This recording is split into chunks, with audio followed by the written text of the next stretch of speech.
Hello दर्शकों, कैसे हैं आप सभी। स्वागत आप सभी का मेरे यूट्यूब चैनल जंगल रेमेडीज में, जहां पर हम आपको एक से एक बेहतरीन बढ़िया जानकारियां देते रहते हैं। तो अगर आप चैनल पर नए हो तो सभी प्रकार की जंगली जड़ी बूटियों की जानकारी अगर आप चाहते हैं तो हमारे चैनल के साथ जुड़ सकते हैं, सब्सक्राइब कर सकते हैं और बेल आइकन को ज़रूर दबाइए ताकि आने वाली हर वीडियो की नोटिफिकेशन आपको मिलती रहे।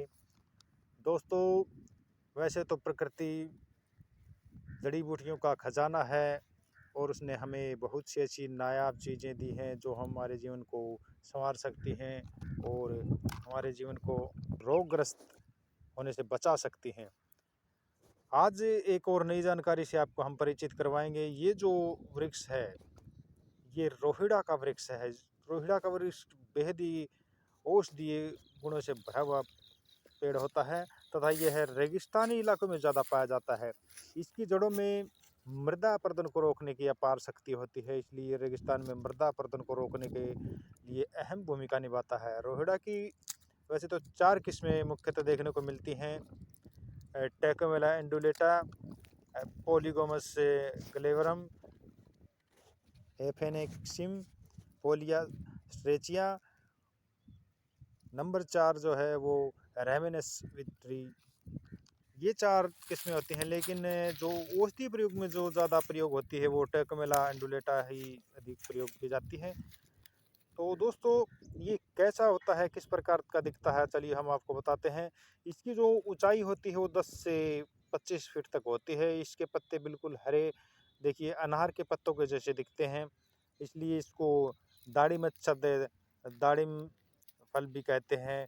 इसकी जो फलियां होती है वो 6 से 8 इंच तक लंबी हो जाती हैं और इसके जो फूल होते हैं वो भगवा रंग के, केसरिया रंग के होते हैं, बड़े सुंदर गुच्छों में लगते हैं, जिनमें गर्मी के समय मार्च अप्रैल में जो रस भरा होता है, ये जो रस होता है ये पीने से डायबिटीज लीवर के समस्त प्रकार के रोग खत्म हो जाते हैं।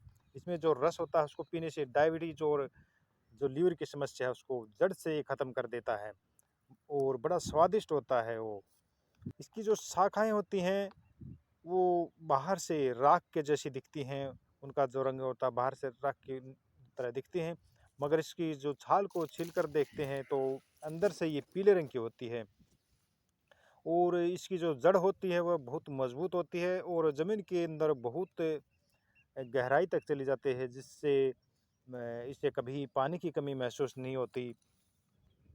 भारत में ये राजस्थान, पंजाब, हरियाणा, वेस्ट बंगाल, कर्नाटक, यूपी, बिहार में पाया जाता है। इसको अनेक नामों से जाना जाता है, जैसे कि इसको हिंदी में रक्त रोहिड़ा, रोहिड़ा रोहितक, संस्कृत में दाड़िमच्छद, दाड़िम पुष्पक, रोहितक, गुजराती भाषा में इसको रागत रोहिड़ा, रोहिड़ी, बंगाली में हरिणहाड़ा, मराठी में रक्त रोहिड़ा, हरियाणा में रहिड़ा, राजस्थान में इसको हरिड़ा, रहिड़ा। इसके जो गुण होते हैं, गुण में ये शोधक, स्निग्ध और सारस होता है। रस इसका जो होता है वो कटु कषाय होता है। ये कफ पित्त शामक होता है। इसको लीव 52 जो दवा होती है उसमें भी प्रयोग किया जाता है। इसके बहुत से प्रयोग हैं, तो चलिए इसके प्रयोगों से आपको परिचित करवाते हैं। पहला जो आपका जो प्रयोग इसमें कर सकते हैं वो जिनको गुम चोट लग गई है और खून इकट्ठा हो गया, खून जम गया है, तो उसके लिए बहुत ही कारगर दवा है ये, बिना हानि की दवा है। गुम चोट लगने पर जहाँ खून जम गया हो वहाँ पर छाल को कूटकर बांधने से भी आपका दर्द कम हो जाता है और इसकी जो छाल होती है उसको दूध में उबाल कर पीने से जमा हुआ रक्त फट जाता है और दर्द शांत हो जाता है। ये बड़ा चमत्कारिक प्रयोग है।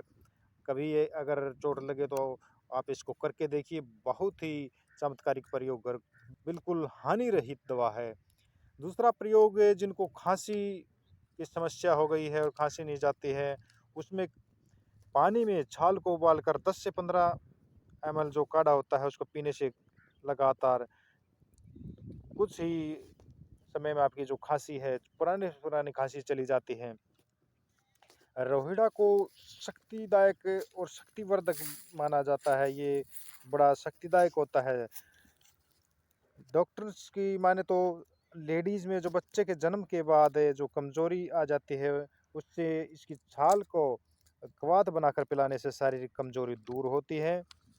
अगला जो प्रयोग है, इसकी छाल के जो चूर्ण बनाकर इसमें थोड़ी मात्रा में मिश्री मिलाकर लेने से मोटापा, लिहावृद्धि, यकृत रोग और शारीरिक कमजोरी बड़ी जल्दी दूर हो जाती है। बहुत ही कारगर हानि रहित दवा है। अगला जो प्रयोग है, उपदंश की समस्या में आप इसका जो काढ़ा होता है छाल का, वो बनाकर पीते हैं तो उपदंश की समस्या में बिल्कुल बहुत जल्दी फायदा करता है।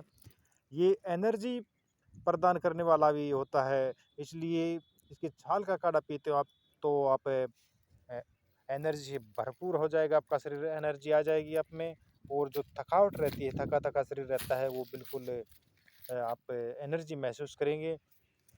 आप इसकी छाल के जो चाय की तरह भी इस्तेमाल कर सकते हैं डेली, तो आपकी जो शारीरिक थकावट होती है वो दूर हो जाएगी। अगला जो प्रयोग है, ये देखा गया कि प्रमेह में ये बहुत ही कारगर औषधि देखी गई है।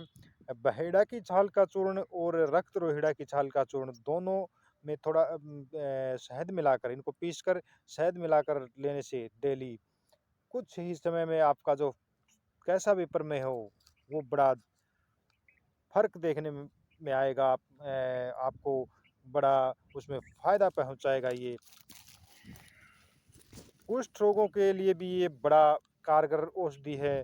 कुष्ठ रोगों में इसकी जो छाल का क्वाथ है, उसको पीने से आपका जो कुष्ठ रोग है वो बड़ा शीघ्रता से ठीक होता है। कुष्ठ रोग में इसके क्वाथ से जो कुष्ठ रोग को धोने से वहाँ पर भी आप का जो फायदा करता है। डायबिटीज की समस्या जिनको है, उसमें इसका जड़ का क्वाथ अगर आप पीते हैं डेली, तो डायबिटीज की समस्या को बहुत ही जल्दी ठीक करता है। इसी में दूसरा प्रयोग आप जो एक देसी प्रयोग और भी है, जो कि बहुत से लोगों ने आजमाया है और बहुत से लोगों ने इसमें फ़र्क महसूस किया है, फ़ायदा पहुंचा है उनको।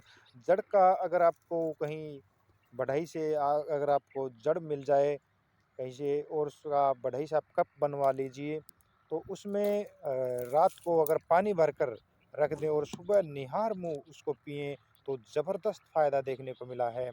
आप भी इससे फ़ायदा उठा सकते हैं। दोस्तों, बाज़ार में इससे बनी दवा रोहितका अरिष्ट भी मिलती है, जिसका लिंक मैं आपको डिस्क्रिप्शन में दे दूँगा। आप ऑनलाइन जाकर उस दवा को खरीद सकते हैं, जिसके सेवन से ये सभी फ़ायदे पीलिया, कुष्ठ रोग, लीवर, उपदंश से और ल्यूकेरिया, त्वचा रोग, ब्लड प्यूरिफिकेशन, प्रमेह, डायबिटीज़, कुष्ठ रोग, ये जो सभी प्रकार के रोग होते हैं, ये इसके सेवन से दूर होते हैं और हानि रहित दवा है। इसका कोई साइड इफ़ेक्ट देखने को नहीं मिला है अभी तक। पीलिया में भी आप इसके क्वाथ का सेवन करते हैं, तो पीलिया रोग में ये फ़ायदा करता है। ल्यूकेरिया में भी इसकी जड़ का जो काढ़ा बनाकर अगर आपके पास ये पेड़ है, तो और इसकी जड़ का काढ़ा बनाकर पीते हैं, तो ल्यूकेरिया में जो लेडीज़ की समस्या है, वो पीने से बड़ी जल्दी ठीक होती है। अगर आपके पास ये पेड़ नहीं है, तो ऑनलाइन आप ये दवा जो मैं डिस्क्रिप्शन लिंक दूँगा, वहाँ से खरीद सकते हैं, मँगा सकते हैं। इसका कोई साइड इफ़ेक्ट देखने को नहीं मिला अभी तक। लेकिन प्रकृति का नियम है कि अगर हद से ज़्यादा अगर आप खाना भी खाते हैं, तो वो भी नुकसान करता है।